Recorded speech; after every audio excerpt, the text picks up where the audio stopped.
15 तारीख से नवरात्र प्रारंभ है। सब लोग करते हैं, पूजन पाठ भी करते हैं। एक उपाय तो मैं आज आपको बता देता हूँ, बाकी कथा आगे बढ़ाऊंगा, बाकी उपाय कल बताऊंगा मैं आपको। हर व्यक्ति चाहता है कि हमारे घर में सुख शांति हो, हमारे घर में भी कलश स्थापना हो, हमारे यहाँ भी भगवान की माता की पूजा हो। अब सब तो नहीं कर पाते हैं, कुछ लोग कर लेते हैं, कुछ नहीं कर पाते हैं। तो कहते हैं कि आप अपने आप भी कर सकते हैं। यदि आपके पास समय नहीं है, व्यवस्था नहीं है, आचार्य की व्यवस्था भी नहीं कर पा रहे हैं, तो आप अपने आप भी कलश पूजन, कलश स्थापना कर सकते हैं। थोड़ा नियम पता होना चाहिए। नियम यह है कि जहां पर भी आपको कलश स्थापना करनी है वो भूमि साफ होनी चाहिए। कलश धुल लें, धुल करके कलश में कलावा बांध लें, उसमें रोली का स्वास्तिक बना लें।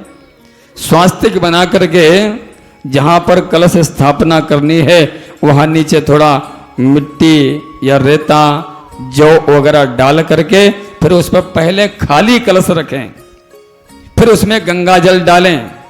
गंगा जल के बाद उसमें सादा जल डाल करके जितना जल रखना चाहें भर दें, आधा रखें, उसको भर दें। फिर उसमें थोड़ी रोली डालें, थोड़े चावल डालें, थोड़े पुष्प डालें, थोड़ी दूर्बा डालें, थोड़ा उसमें कुशा डालें, एक सिक्का डालें, एक सुपारी डालें, 2 लौंग डालें, 2 इलायची डालें, थोड़ा उसमें हल्का सा चीनी आदि भोग लगाएं। लगा करके चावल से भर करके एक कटोरी या सकोरा उसके ऊपर रखें।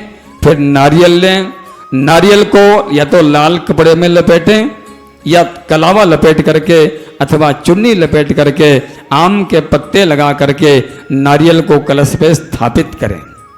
नारियल को कैसे रखना है ये विशेष ध्यान रखना है कि नारियल रखने का तरीका, कभी कभी नारियल को हम लोग जो उल्टा रख देते हैं।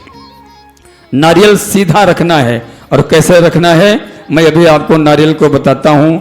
ये चीजें सीखने की हैं कि नारियल हमें रखना कैसे है।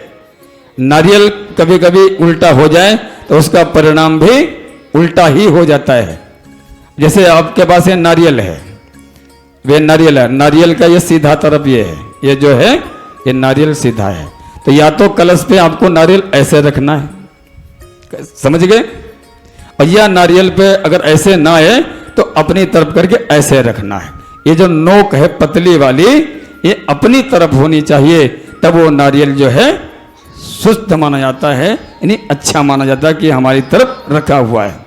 रख करके आप स्थापना कर दें, उसकी धूप दीप करें, थोड़ा जल चढ़ा दें, धूप दीप करके भोग लगा दें। प्रत्येक नवरात्र में ऐसा करें और ऐसा करते रहेंगे तो समझ लेना कि आप अपने आप पूरी विधि विधान से पूजा कर रहे हैं।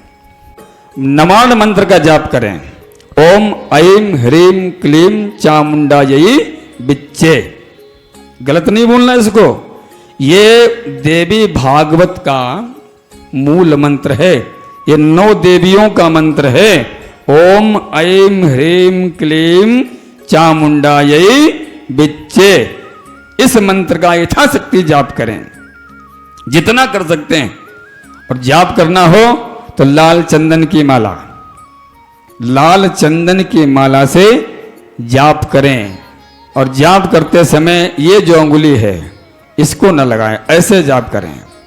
इस अंगुली को ऐसे चलाएं, 1 माला जाप करें, 9 माला जाप करें, 11 माला जाप करें, जो भी श्रद्धा समय है बैठ करके जाप करें, जितना कर सकते हैं। अगर नहीं कर सकते हैं तो 9 बार 11 बार जाप जरूर करें, धूप दीप दिखाएं।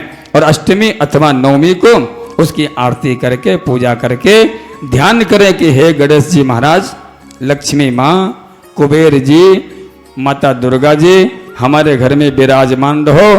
बाकी सभी देवता अपने अपने स्थान पर जाओ, पुनः आगमन के लिए जब हम बुलाएं तो आप पुनः आ जाना। इस तरह से करके उनका विसर्जन करें। ऐसा करेंगे तो आपके घर में सुख शांति बरकत होगी, धन धान्य आदि की वृद्धि होगी। ऐसे मैं भगवती से प्रार्थना करता हूँ। बोलिए नारायण भगवान की।